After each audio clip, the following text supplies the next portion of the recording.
Okay, update tayo kay Bitoy, 1 day time frame. So kung titignan nyo, same setup pa rin tayo. So kailangan bumalik siya ulit sa 100 to 100 and 100K 800. Pero kung titignan natin sa lower time frame, meron kasing dalawang senaryo na pwedeng mangyari. So kung titignan natin dito, meron tayong demand area dito and meron tayong demand area din dito sa baba. So itong area na to is 104 and 105. So, ang senaryo dyan, once na mabasag yung 104, possible bumalik dito sa 102.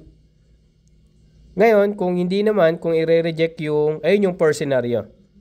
Kapag binasag yung 104, possible bumalik bababa up to 102 or 101. Ngayon, kung hindi naman, i-reject yung 105, so possible dire-diretso yung momentum pa taas. So, yun yung possible scenario. So, tingnan natin kung ano yung kukunin niya. Babasagin ba yung 104 or i-reject ba yung 105? So, yun lang. Update lang tayo kay BTC.